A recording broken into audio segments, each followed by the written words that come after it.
La razón básica por la cual Jesús tuvo que morir por nuestros pecados se debe a que podemos ser perdonados y también podemos estar con el Señor. Jesús es Dios en carne y solo Dios puede satisfacer los requisitos de la ley por medio de una vida y sacrificio perfectos que nos limpiara de nuestros pecados.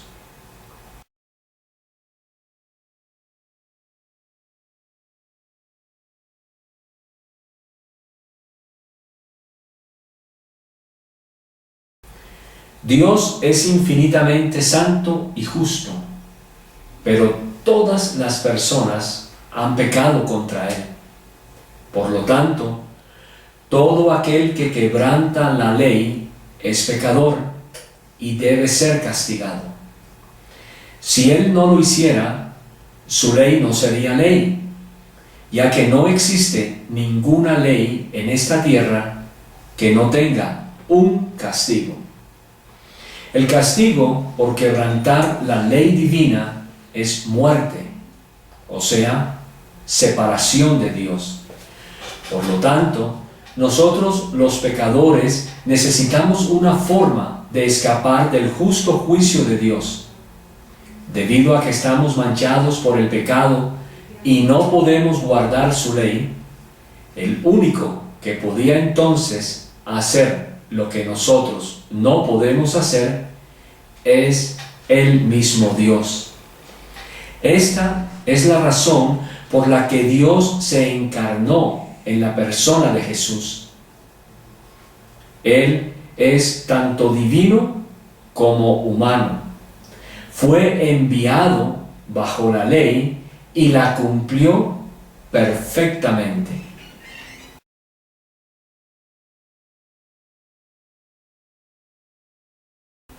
Por lo tanto, su sacrificio a Dios el Padre para nuestro beneficio es de un valor infinito y es suficiente para limpiar de todo pecado y de las ofensas cometidas contra Dios. La siguiente presentación es un intento para poder entender paso a paso, usando las Escrituras y la lógica, del por qué Jesús tuvo que morir por nuestros pecados. Deseamos que sea de ayuda para entender por qué Dios es también nuestro Salvador y no es alguna cosa creada. No es de hecho ni siquiera un Dios o ni siquiera es el hermano de Satanás. También deseamos que este esquema le ayude a entender por qué usted debe creer solo en Cristo para el perdón de sus pecados y de que no puede hacer nada por sí mismo para lograr la salvación que solo Dios le ofrece.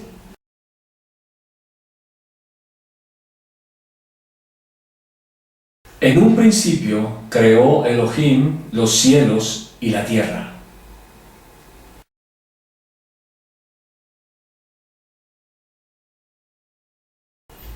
Antes que los montes fueran engendrados y dieras a luz la tierra y el mundo, desde la eternidad y hasta la eternidad, tú eres Él. Grande es nuestro Señor y abundante en poder, y su inteligencia es infinita.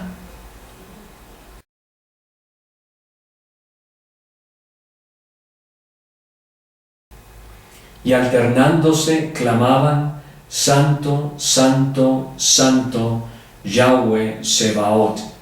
La tierra está llena de su gloria.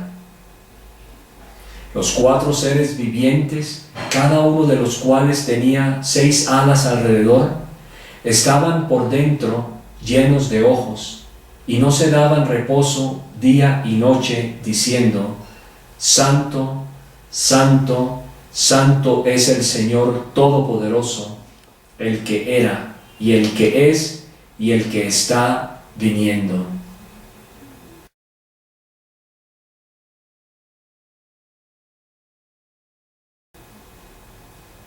Ahora pues, oh Dios nuestro, oh Agadol, esto es el gran Dios, poderoso y terrible, que guardas el pacto y la misericordia. No tengas en poco toda la calamidad que nos ha sobrevenido a nosotros, a nuestros reyes, a nuestros príncipes, a nuestros sacerdotes, a nuestros profetas, a nuestros padres y a nuestro pueblo entero, desde los días de los reyes de Asiria hasta este día. Tú has sido justo en todo lo que nos ha sobrevenido, porque has actuado fielmente, pero nosotros hemos actuado perversamente. Ya que es justo delante de Dios retribuir con tribulación a los que os atribulan. Por lo tanto, Dios es infinitamente santo y justo. Aún más, Dios habla de lo que es su carácter. Generación de víboras, ¿cómo podéis hablar cosas buenas siendo malos? Porque de la abundancia del corazón habla la boca.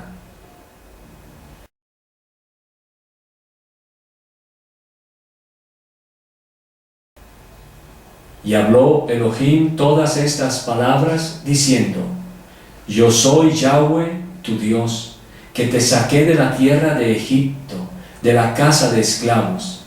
No tendrás otros dioses delante de mí.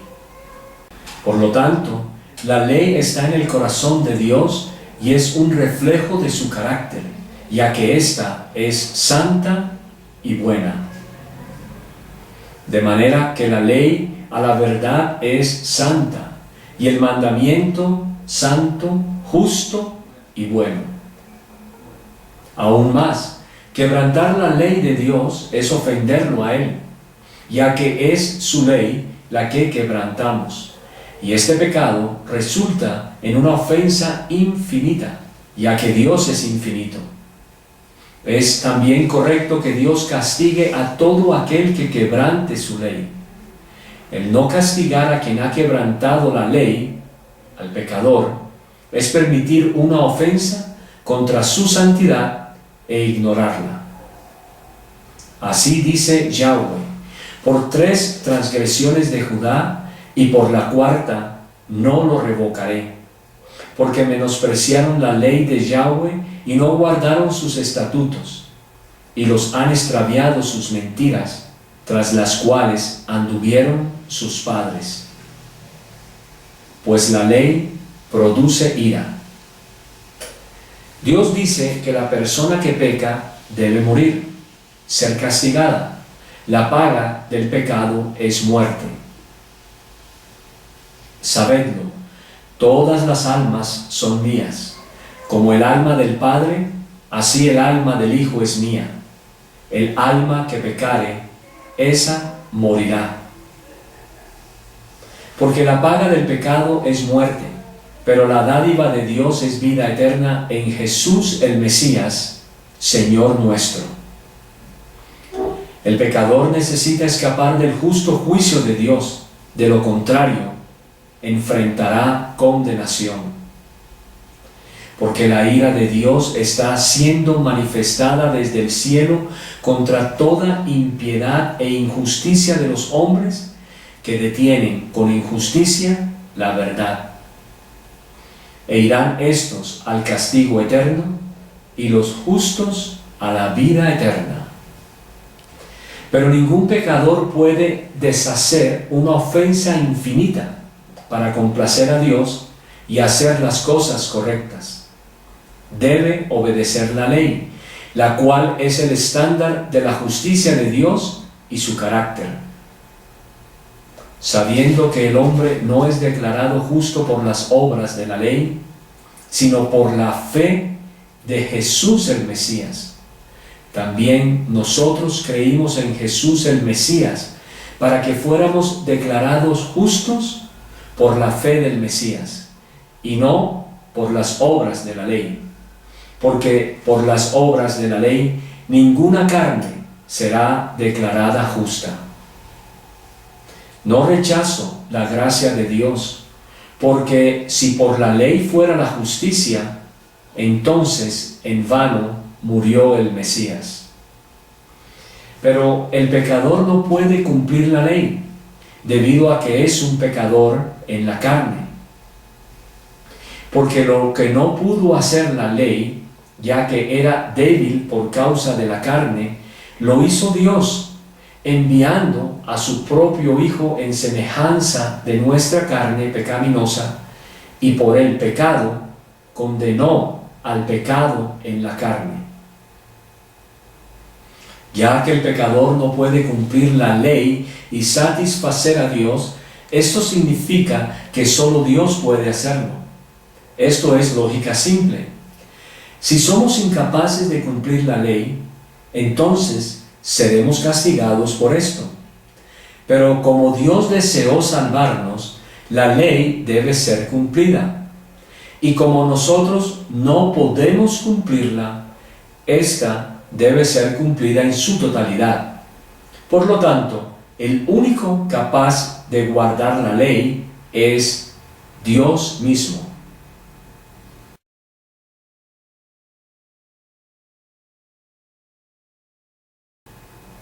En un principio era el Logos, y el Logos estaba ante Dios, y Dios era el Logos. Y el Logos se hizo carne, y tabernaculizó entre nosotros, y contemplamos su gloria, gloria como del unigénito del Padre, lleno de gracia y de verdad. Porque en él vive corporalmente toda la plenitud de la naturaleza divina.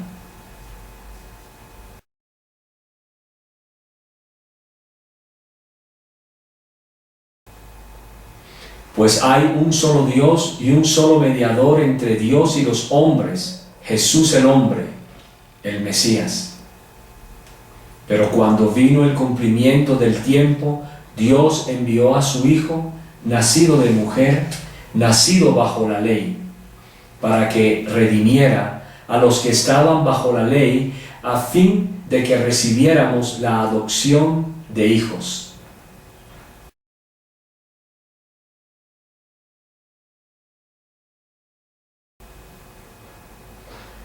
Porque lo que no pudo hacer la ley, ya que era débil por causa de la carne, lo hizo Dios, enviando a su propio Hijo en semejanza de nuestra carne pecaminosa.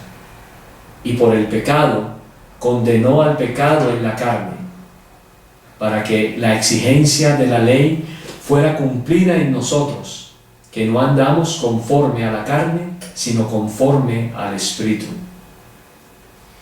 Al que no conoció pecado, por nosotros lo hizo pecado, para que nosotros llegáramos a ser justicia de Dios en él. Él mismo llevó nuestros pecados en su propio cuerpo sobre el madero, para que nosotros, habiendo muerto a los pecados, vivamos para la justicia. Por sus heridas fuisteis sanados. Por lo tanto, la salvación es por gracia, a través de la fe, ya que ésta no fue porque guardáramos la ley, sino por Jesús, Dios en carne, el cual sí cumplió la ley y murió en nuestro lugar. Porque por gracia habéis sido salvados por medio de la fe. Y esto no es de vosotros, es el don de Dios, no por obras, para que nadie se gloríe. Y andad en amor, como el Mesías también nos amó, y se entregó por nosotros en ofrenda y sacrificio a Dios para olor fragante. El Mesías nos libertó de la maldición de la ley, hecho maldición por nosotros, porque está escrito: maldito todo el que es colgado en un madero.